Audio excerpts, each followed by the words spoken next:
ঢাকার 2 সিটি সহ 6 সিটি কর্পোরেশনের নতুন প্রশাসন। নড়াইলে আধিপত্য বিস্তার নিয়ে প্রতিপক্ষের হামলায় বাবা ছেলে সহ নিহত 4। চট্টগ্রামের হালি শহরে গ্যাস বিস্ফোরণে একই পরিবারের 9 জন দগ্ধ। কুষ্টিয়ায় তোপের মুখে পড়লেন এমপি আমির হামজা। এবং চর্চা ও উদ্যোগের অভাবে বিলুপ্তির পথে আদিবাসী মাতৃভাষা।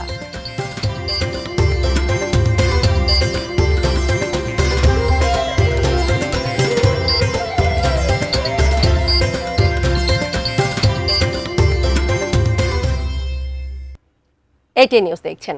দেশের খবরে আপনাদের সবাইকে স্বাগত জানাচ্ছি, আমি তানিয়া আহমেদ। নাসির সিনটেক্স গ্রুপের সৌজন্যে এতক্ষণ সংবাদ শিরোনামগুলো জানিয়ে দিচ্ছিলাম। পুরো সংবাদে যাচ্ছি। ঢাকা উত্তর দক্ষিণ সহ দেশের 6 সিটি কর্পোরেশনে প্রশাসক নিয়োগ দিয়েছে সরকার। রোববার স্থানীয় সরকার মন্ত্রণালয়ের জারি করা প্রজ্ঞাপনে এই তথ্য জানানো হয়েছে। কর্পোরেশন গঠিত না হওয়া পর্যন্ত অথবা পরবর্তী আদেশ না দেওয়া পর্যন্ত তারা প্রশাসক হিসেবে দায়িত্ব পালন করবেন।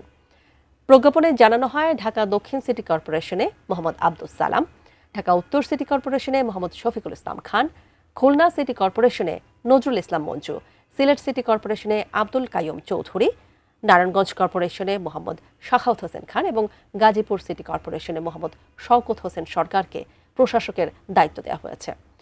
কর্পোরেশন গঠিত না হওয়া পর্যন্ত অথবা পরবর্তী আদেশ না দেওয়া পর্যন্ত তারা প্রশাসক হিসেবে দায়িত্ব পালন করবেন। জনস্বার্থে জারিকৃত এই আদেশ অবিলম্বে কার্যকর হবে। হজযাত্রীদের দুর্ভোগ বন্ধের প্রতিশ্রুতি দিয়ে বিমান পরিবহন ও পর্যটন মন্ত্রী আফরোজা খানম রিতা আবারও জানালেন, বিমানের টিকিট সিন্ডিকেট ভেঙে দেওয়া হবে। সকালে মানিকগঞ্জ সার্কিট হাউসে সাংবাদিকদের সাথে মতবিনিময়ে তিনি এসব কথা বলেন। কোনটা আমার কাছে অগ্রাধিকার সেই ভিত্তিতে আমরা কাজ করব। আর টিকিটিং এর সিন্ডিকেট তো একটা বিরাট সিন্ডিকেট, এটাকে নিয়ে আমরা কাজ করছি। প্রচুর কাজ পড়ে আছে, সেই কাজগুলো আমাকে আস্তে আস্তে বুঝতে হবে, বুঝে তারপর আমরা আস্তে আস্তে করবো। যেটাই আমি করব মাননীয় প্রধানমন্ত্রীর ইনস্ট্রাকশনে আমরা সেই কাজগুলি করব। নড়াইলের সিংগাইরে আধিপত্য বিস্তার নিয়ে দুপক্ষের মধ্যে সংঘর্ষে বাবা ছেলে সহ 4 জন নিহত হয়েছেন। আহত হয়েছেন অন্তত 10 জন। ভোররাতে সেহরি খাওয়ার পর জেলা সদরের সিংগাই উপজেলায় এই ঘটনা ঘটে। পুলিশ জানায়, আধিপত্য বিস্তারকে কেন্দ্র করে সিংগাইর উপজেলার শৌলপুর ইউনিয়নের সাবেক চেয়ারম্যান খায়রুজ্জামান খয়ের গ্রুপ ও নিউটন সমর্থিতদের মধ্যে বিরোধ চলে আসছিল। এর মধ্যে বেশ কয়েক দফায় সংঘর্ষের ঘটনা ঘটে। ভোরে খয়ের চেয়ারম্যান সমর্থিতরা লোকজন নিয়ে নিউটন সমর্থিতদের উপর অতর্কিত হামলা চালায়। এ সময় ঘটনাস্থলেই 3 জন নিহত হন। হাসপাতালে নেওয়ার পর মারা যান আরও 1 জন। আহতদের হাসপাতালে চিকিৎসা দেওয়া হচ্ছে।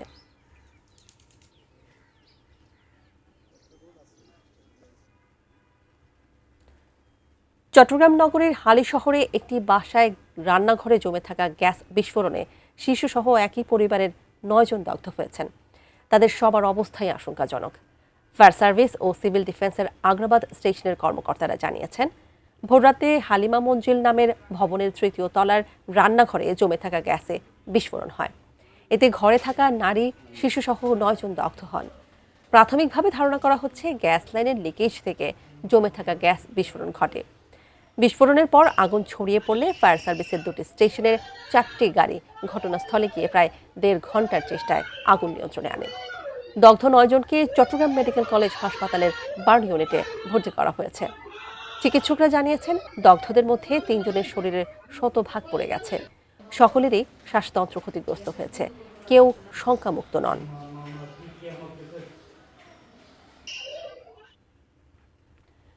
কুষ্টিয়ায় মাদক ব্যবসাকে কেন্দ্র করে পাল্টাপাল্টি হামলা ও ভাঙচুরের ঘটনার পর এলাকায় গিয়ে তোপের মুখে পড়েন নবনির্বাচিত সংসদ সদস্য মুফতি আমির হামজা। সকালে জেলার চর আমলাপাড়ায় এই ঘটনা ঘটে। জানা গেছে, গত শুক্রবার এলাকায় মাদক ব্যবসায়ীদের নির্মূলে হুঁশিয়ারি দেন স্থানীয় যুবদল নেতা মনোয়ার হোসেন। তিনি জানান, রোববার রাতে তার দোকানে হামলা চালায় মাদক ব্যবসায়ী চক্র। এই ঘটনা জানাজানি হলে উত্তেজিত এলাকাবাসী মসজিদের সবাইকে মাইকে ঘোষণা দিয়ে মাদক ব্যবসায় জড়িত কয়েকজনের বাড়িতে হামলা ও ভাঙচুর চালায়।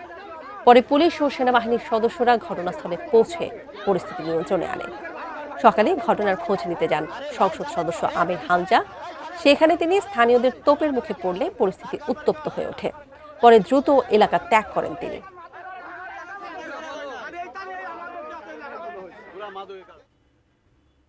দেশের খবরে একটা বিরতি নিয়ে নিচ্ছি, কিছুক্ষণের মধ্যেই ফিরছি, সাথেই থাকবেন।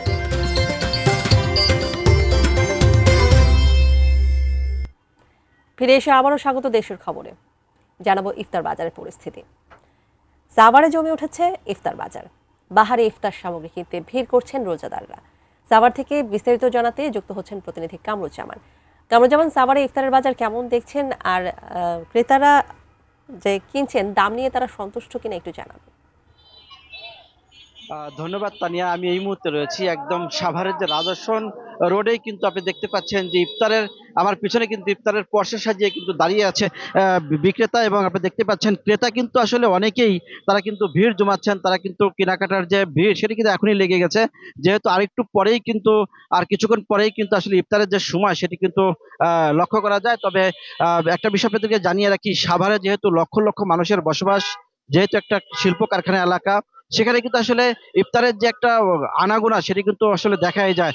আপনি দেখতেই পাচ্ছেন এর মধ্যে 4টা বাজে মাত্র, এর মধ্যে কিন্তু কত মানুষের যে ভিড় সেটি কিন্তু লক্ষ্য করেছেন। আর একটু পরেই কিন্তু এখানে কিন্তু দাঁড়ানোর মতো জায়গাটিও কিন্তু থাকবে না, এরকমই কিন্তু হয়। আমরা একজন ক্রেতার সাথে কথা বলবো যিনি আসলে ইফতার কিনতে এসেছেন।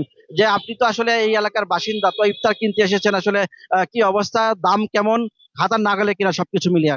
আসলে এখন তো ইফতারের সময়, খুব লোকজন ভিড় পড়ে গেছে, সময় ঘনিয়ে আসছে, তাড়াতাড়ি ইফতারি কে আগে কাটায় নেওয়া যাবে। এবং ইফতারি হরেক রঙের ইফতারি, মুড়ি, ছোলা, গরিন্দা, জিলাপি, বিভিন্ন ধরনের জিলাপি, বিভিন্ন জিনিস মানুষ, হ্যাঁ আসলে দামও মোটামুটি ভালো, এবং মানুষের উৎফুল্ল আছে, মানুষ নিতেছে, বেশি বেশি করে নিতেছে, এবং ইফতারি করার জন্য তারা বিভিন্ন জায়গা থেকে আসতেছে। কথা বলতে চাই, এখানে কিন্তু আসলে রয়েছে যিনি বিক্রেতা। তো আপনি তো প্রতিদিনই আসলে দোকানদারি করছেন, প্রতিদিন কি পরিমাণ সেল দিচ্ছেন এবং কি অবস্থা, দাম নিয়ে কি ক্রেতারা সন্তুষ্ট কিনা? হ্যাঁ, আমাদের ইফতারির বাজার এবার খুবই ভালো ইনশাল্লাহ। খুব বেচা কিনা হয়, এবং বিভিন্ন ফ্যাক্টরির মালিকরা তাদের শ্রমিকদের জন্য প্রচুর পরিমাণ ইফতার নিয়ে যায় এবং শ্রমিকদেরকে দেয়। আমাদের বেচা কিনা ইনশাল্লাহ খুব ভালো, হ্যাঁ, কোনো সমস্যা নাই আমাদের ইনশাল্লাহ। শুনছিলেন আসলে এই যে সাভারের যে বিভিন্ন দোকান, শুধু সাভারের এই দোকানেই নয়, বিভিন্ন দোকানেই কিন্তু আসলে একের পর এক কিন্তু আমরা এখানে যতদূর যাব কিন্তু আসলে এইভাবেই কিন্তু ইফতারের যে পর্ষা সাজিয়ে বসে আছে দোকানিরা, এবং এই সাভারের মানুষ কিন্তু আসলে ইফতার নিয়ে কিন্তু সন্তুষ্ট প্রকাশ করেছে, যেহেতু দামও কিন্তু হাতের নাগালে। এই ছিল সর্বশেষ আমার কাছে সাভারের রাজাসন রোডের নূরজাহান হোটেলের সামনে থেকে। আমরা ফিরে যাচ্ছি স্টুডিও তানিয়ার কাছে। তানিয়া। কামরুজ্জামান, ধন্যবাদ আপনাকে। দর্শক, কামরুজ্জামানের কাছ থেকে সাভারের ইফতারের বাজার খবর শুনছিলাম। এবার আমরা জানতে চাই মানিকগঞ্জেও কিন্তু ইফতারের পসরা সাজিয়ে বসেছেন বিক্রেতারা। এই বিষয়ে জানাতে মানিকগঞ্জ শহরের পৌর ইফতার বাজার থেকে সরাসরি যুক্ত হচ্ছেন প্রতিনিধি মোহাম্মদ সুজন খন্দকার। সুজন খন্দকার, আপনি নিশ্চয়ই সাভারের খবর শুনছিলেন, মানিকগঞ্জের কথা বলবেন, সেখানকার ইফতার বাজারের কি অবস্থা এবং ক্রেতারা ইফতার কিনে আসলে সন্তুষ্ট কিনা দাম নিয়ে? জি ধন্যবাদ আপনাকে। আমি এই মুহূর্তে রয়েছি মানিকগঞ্জ শহরের যে সবথেকে বড় যে ইফতার বাজার। এখানে আপনি জানেন যে আজকে কিন্তু পঞ্চম রোজা, এই রমজানকে ঘিরে কিন্তু মানিকগঞ্জের যে জমজমাট হয়ে উঠেছে কিন্তু ইফতার বাজার। আমি যদি একটু দেখাতে চাই, আমি এখন যেই বাজারটিতে আছি এখানে কিন্তু এই বিকেলে 4টা থেকে কিন্তু বেচাকেনা শুরু হয়েছে, এবং বেলা বাড়ার সাথে সাথে অর্থাৎ ইফতারের আগ পর্যন্ত কিন্তু এইখানে কিন্তু হরদম বেচাকেনা চলবে, এবং বাহারি রকমের কিন্তু ইফতার কিন্তু এখানে চলছে। ক্রেতাদের কিন্তু সব রকমের ইফতারের প্রতি কিন্তু ক্রেতাদের আগ্রহ আছে, এবং আমি যারা বিক্রেতা আছে তাদের সাথেও কথা বলেছি, তারা বলছে যে এই ইফতারটা মূলত যারা রোজা থাকে তারাও যেরকম ক্রয় করে, এবং যারা রোজা নেই তারাও কিন্তু ক্রয় করে। আমি একজন বিক্রেতার সাথে কথা বলতে চাই, একটু জানতে চাই আসলে ভাই কেমন বেচাকেনা হচ্ছে? আলহামদুলিল্লাহ খুবই ভালো, ভালো বেচতেছি। কেমন দাম একটু বলবেন? এই শাহী বোম্বাই জিলাপি আছে 200 টাকা, এই যে এটা আছে চিকন জিলাপি, এটা আছে হলো আপনার 180 টাকা, 180 টাকা আছে, 300 টাকা আছে রেশমি জিলাপি ঘিয়ে ভাজা, মাঠা আছে, লাবান আছে, আর বোরহানি আছে, বুন্দে আছে। ভালো আছে আলহামদুলিল্লাহ, খুবই ভালো আছে। এই আরেকটু পরে চাপ পড়বে, এখন সময় একটু লং সাইড তো, আজামের পরে একটু চাপ পড়ে।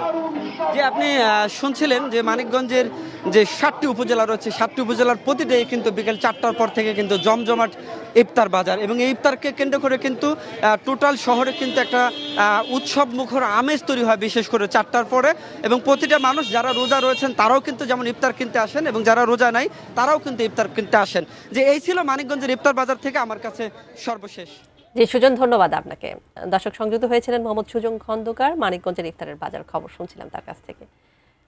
যশোরের রমজান উপলক্ষে নিত্য প্রয়োজনীয় পণ্যের মূল্য নিয়ন্ত্রণ ও ভেজাল বিরোধী অভিযান চালিয়েছে জাতীয় ভোক্তা অধিকার সংরক্ষণ অধিদপ্তর।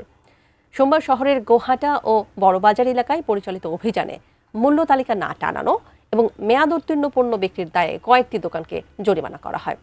তার মধ্যে বড়বাজারের আরজি ট্রেডার্সকে 10,000 এবং গোহাটার শিফট ভান্ডারকে 50,000 টাকা জরিমানা করা হয়। এই সময় ক্ষতিকর রং মেশানো ও মেয়াদ উত্তীর্ণ চিপস নষ্ট করা হয়। জনস্বার্থে এমন অভিযান অব্যাহত থাকবে বলে জানিয়েছে কর্তৃপক্ষ।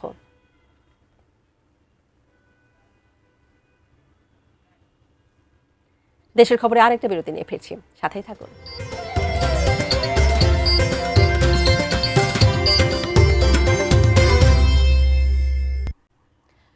আন্তর্জাতিক মাতৃভাষা দিবস ঘিরে যখন সারা দেশে উচ্চারিত হয় বাংলার গৌরব গাথা, তখন পাহাড়ি জনপদে ভেসে আসে ভিন্ন সুর।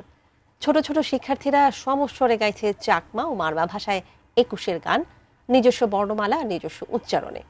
তবে উদ্যোগের অভাবে অন্যান্য জাতিগোষ্ঠীর মাতৃভাষা বিলুপ্তির শঙ্কায়। প্রতিনিধি ইমতিয়াজ কামাল ইমনের পাঠানো তথ্য ছবিতে ডেস্ক রিপোর্ট।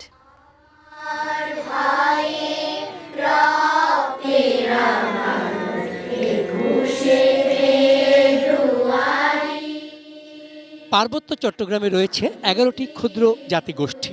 প্রত্যেকেরই রয়েছে আলাদা ভাষা ও সমৃদ্ধ সাংস্কৃতিক ঐতিহ্য। তবে চর্চার অভাব, নিজেদের ভাষার প্রতি অনাগ্রহ এবং বাংলা ও ইংরেজি ভাষার প্রভাবের কারণে অনেক আদিবাসীর মাতৃভাষাই হুমকির মুখে।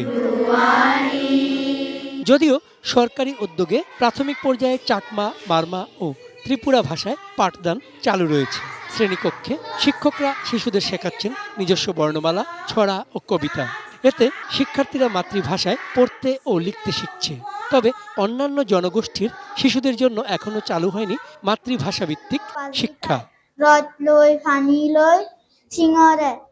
এ উদ্যোগেও রয়েছে সীমাবদ্ধতা। স্বল্প সময়ের প্রশিক্ষণ পান শিক্ষকরা, নেই মাতৃভাষায় নিয়মিত মূল্যায়ন পদ্ধতি, ফলে আগ্রহে কিছুটা ঘাটতি থেকে যায়। তবুও নিজ ভাষা শিখতে পেরে উচ্ছ্বসিত শিক্ষার্থীরা।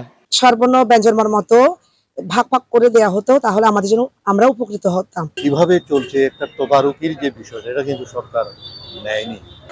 শিক্ষক ও বিশিষ্টজনদের দাবি, দীর্ঘমেয়াদী প্রশিক্ষণ ও সরকারি সহায়তা বাড়ানো হলে সকল জাতিগোষ্ঠীর মাতৃভাষা আরও শক্ত ভিত্তি পাবে, রক্ষা পাবে বিলুপ্তির শঙ্কা থেকে। 600 শিক্ষক এখনো আমরা নিয়োগ দিতে পারিনি। তো অনতিবিলম্বে যদি এটা নিয়োগ সম্পন্ন করতে পারি, তাহলে আমার ভাষা শিক্ষার কার্যক্রমটা আরো সুন্দর, আরো এগিয়ে যেতে পারবে। চন্দন পাল, ডেস্ক রিপোর্ট, এটিএন নিউজ। এবারে এক নজরে নাসির সিনটেক্স গ্রুপের সৌজন্যে সংবাদ শিরোনামগুলো আরো একবার জানিয়ে দিচ্ছি।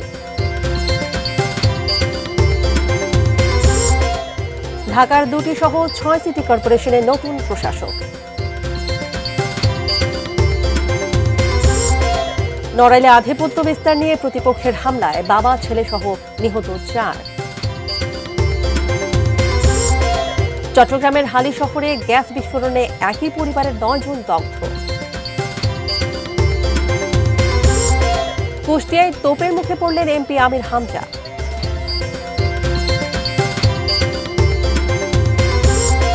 এবং চর্চা ও উদ্যোগের অভাবে বিলুপ্তির পথে আদিবাসী মাতৃভাষা।